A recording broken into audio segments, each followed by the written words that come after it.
Hi everyone, I'm Laura and welcome back to my channel. In this video, I want to tell you why I am a minimalist. So if you're interested in hearing my minimalist story, you can continue watching this video.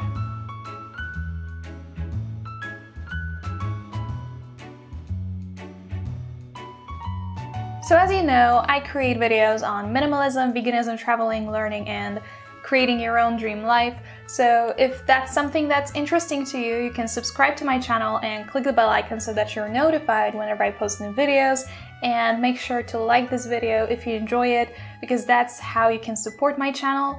And you can check out all of the links down in the description box. You can find my Patreon there, my website there, my courses there, and other minimalism related videos. So I've already created a few videos on minimalism on my channel. You can watch them after this video, and they are mainly my decluttering videos. And in this video, I want to tell you why I am a minimalist in the first place. I'm also planning on making a video on the things that I stopped buying after becoming a minimalist, so stay tuned for that video if you're interested as well. And I want to start my story, my minimalist story, by telling you that when I was a child, I loved tidying my room. I loved reorganizing things on my shelves and in my closet. I just loved going through the things that I owned and deciding whether I wanted to keep it or not. And I didn't know it at the time, but that was definitely a mindset of a very, very young minimalist. And I was this type of child, but I didn't grow up in this type of environment. So there were always a lot of things in my house just like lying around, and the closets in my house were overflowing. My parents' closets and later my mom's closets and my brother's closet, like everything was just overflowing with stuff. And this is how I grew up. I grew up surrounded by lots and lots and lots of things.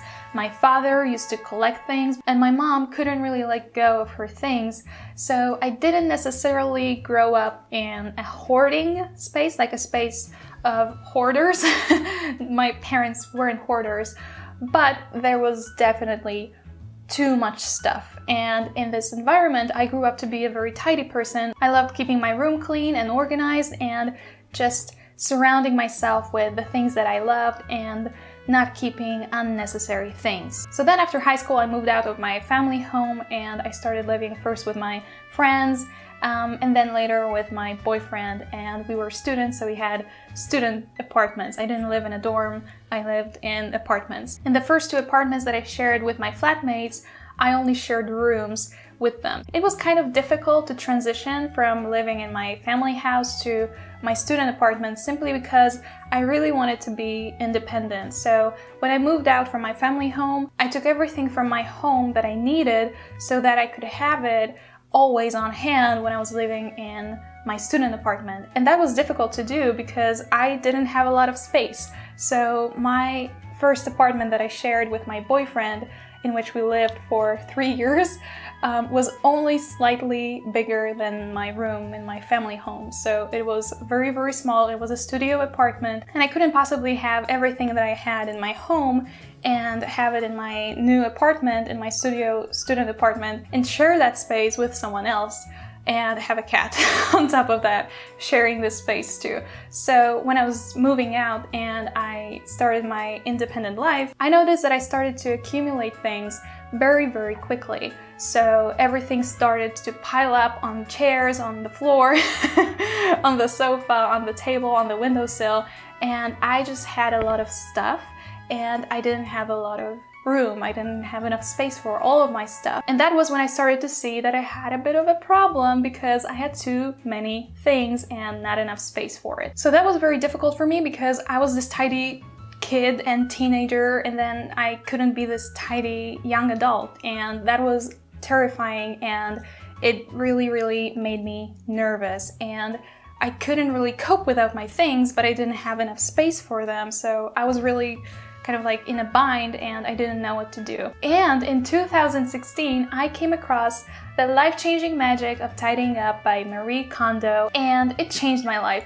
completely. When I first heard about this book, I wanted to buy it for my mom so that she could clean up a bit, reorganize her life, but I knew that I would read it before I gave it to her. And that's what I did. I read it and oh my god, it resonated with me so much. When I was reading about Marie's story, I could literally picture myself when she was talking about herself when she was a kid. And I really like the fact that I found a book written by a person who was so similar to me. So after I read this book, I started decluttering and applying the KonMari method to how I was storing things and how I was keeping things. So I started to apply the criterion of joy, and it helped me immensely when it comes to decluttering my space. I got rid of the books that I didn't want to keep anymore. I got rid of many CDs.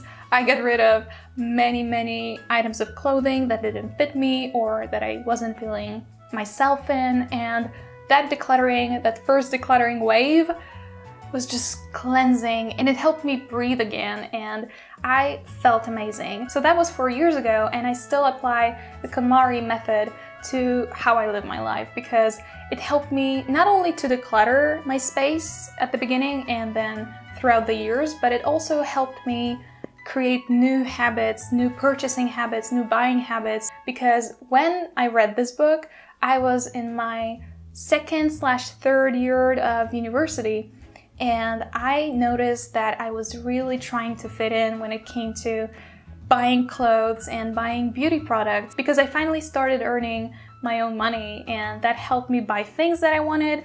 I could buy as many things, as many clothes, as many beauty products as I wanted. And back then I was watching a lot of YouTubers like beauty gurus, and I really felt influenced by them, and I wanted to have all of the things that they had. I wanted to have this lavish lifestyle, and I was buying a lot of cheap beauty products. I was buying a lot of clothes from fast fashion stores, and I started to see that I was kind of becoming this perfect consumer. And when I read Marie Kondo's book, I realized that I only did it to kind of fit in, but I didn't do it for me. I didn't really need all of these things. I didn't want any of these things, and I definitely didn't have space for it. So when I read The Life-Changing Magic of Tidying Up, it helped me be more intentional with how I was living and what I was keeping, what I was not keeping, what I was buying, what I was not buying. And that's why I also want to make this video on the things that I stopped buying since becoming a minimalist, because that list is huge. And there are a lot of things that I don't buy anymore simply because I noticed that I don't need them. I don't want them.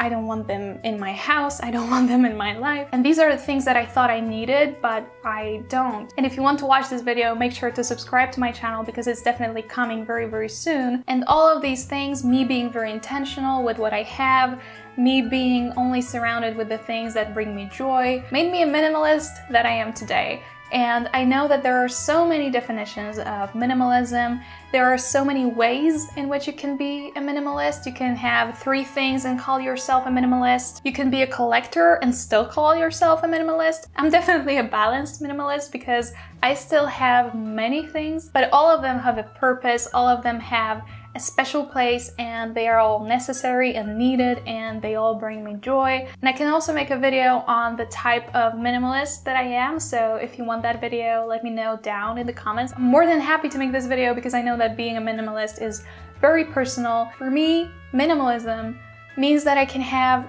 the things that I want, and I don't have to have the things that I don't want, and I can be intentional with what I have and not feel guilty about the things that I keep or buy, and simply having the joy of having things that I love, that are pretty, that I appreciate, and that I always wanted to have, and that serve a purpose, and that are part of my beautiful, tidy home, and yeah, simply bring me joy and make me feel calm, peaceful, and at ease in my own space. So that's why I'm a minimalist, and that's my story, and I want to ask you, are you a minimalist? What do you know about minimalism? Let me know down in the comments, because I really want to know your thoughts, and I love getting to know you. So yeah, let me know down in the comments. If you want to become a supporter of my channel, you can do so by subscribing and clicking the bell icon and liking this video, but also you can become my patron on Patreon, and you can contribute to making this channel. And I'm so grateful for all of my patrons. I wouldn't be able to do that without you, so thank you. And you can follow me on Instagram if you want to see more of my daily life, and you can watch more of my videos on minimalism that are here and also down in the description box below. Thank you so much for watching, and I'll see you in my next video.